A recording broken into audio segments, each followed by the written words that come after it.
কুমার সত্যি কি আমাকে বিবাহ করে ভুল করেছে?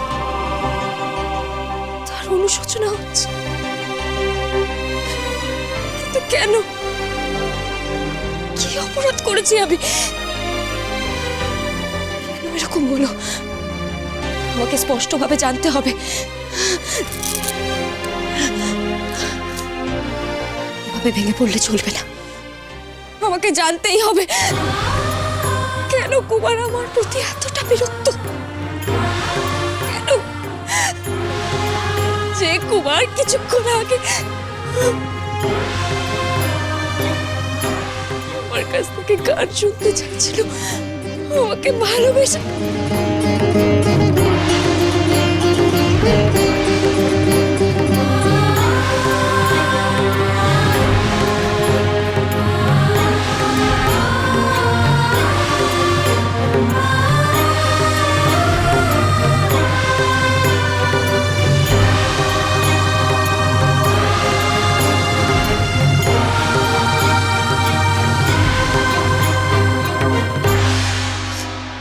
হঠাৎ কি এমন হলো যে কুমার আমার উপর এতটা রেগে গেল? আমাকে জানতে হবে, আমাকে জানতেই হবে।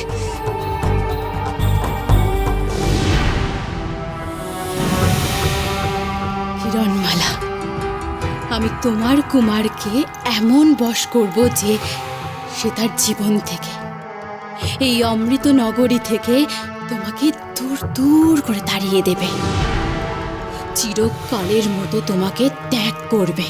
আর সেই দিন আমি তোমাকে চরম আঘাত করব কিরণমালা।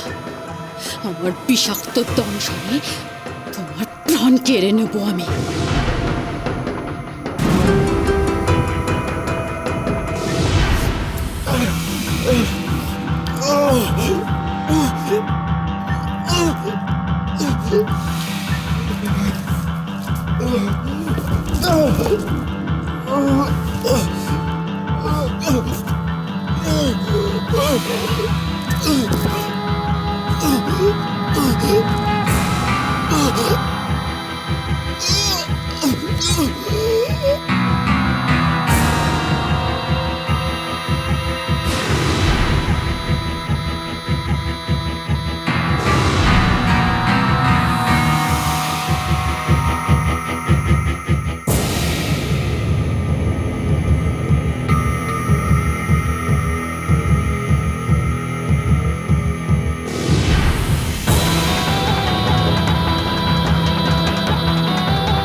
কুমার, তুমি কিরণমালার নও কুমার। তুমি শুধু আমার, শুধু আমার।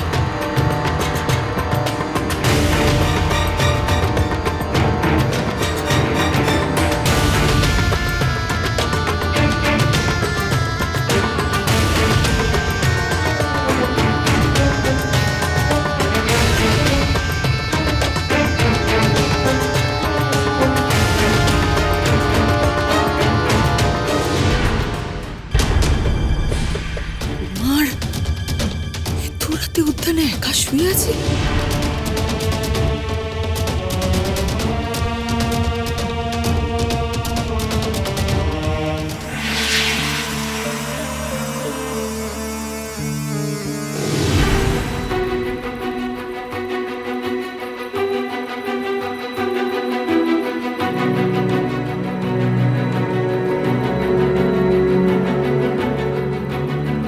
কুমার,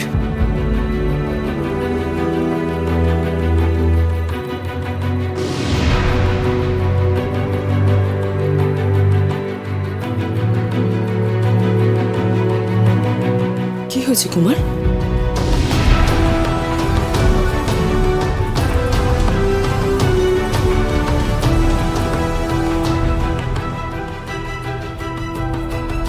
কুমার, কি হয়েছে তোমার কুমার? তুমি কক্ষে না থেকে একাই উদ্যানে কি করছো? কুমার, কুমার!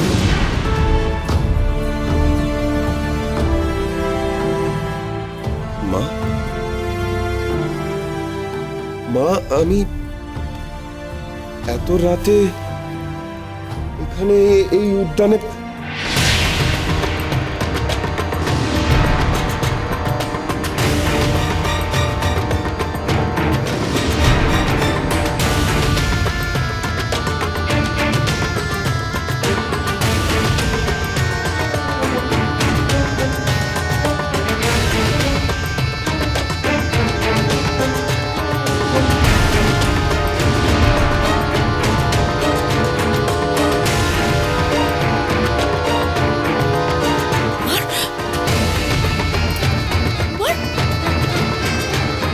কুমার, কি হয়েছে তোমার? আমাকে খুলে বলো। আমার কক্ষে ভালো লাগছিল না, তাই এই উদ্যানে চলে এসেছি। ভালো লাগছিল না? কিরণমালা কি কক্ষে নেই? কি হয়েছে কি বলো আমাকে। সে কক্ষে আছে বলেই আমায় বেরিয়ে আসতে হয়েছে। মা, কি বলছো কি? মা, আমি আর পারছি না। ওই কিরণমালা আমার জীবন অতিষ্ঠ করে তুলেছে। আমি আর ওর সাথে থাকতে পারছি না। মা, কুমার, এসবের অর্থ কি? কি করেছে কিরণমালা? কি করেনি মা? আমার প্রতি ওর অবহেলা সহ্য করতে পারছি না। আমার এখন এসব কথা ভালো লাগছে না। মা, তুমি যাও। আমি একা থাকতে চাই। তুমি যাও। কুমার কিরণের সম্পর্কে এইভাবে বলছে? আমার কুমার তো এইভাবে অভিযোগ জানানো ছিল না। সে তো কিরণকে নিজের প্রাণের চেয়েও বেশি ভালোবাসে। তার সম্পর্কে এইভাবে তিক্ততা নিয়ে বলার ছেলে তো কুমার নয়। নিশ্চয়ই গুরুতর কিছু হয়েছে। বড় রকমের কোনো মনোমালিন্য হয়েছে কিরণের সাথে। কি হয়েছে? না না, আমাকে কিরণের কাছে সবকিছু জানতেই হবে।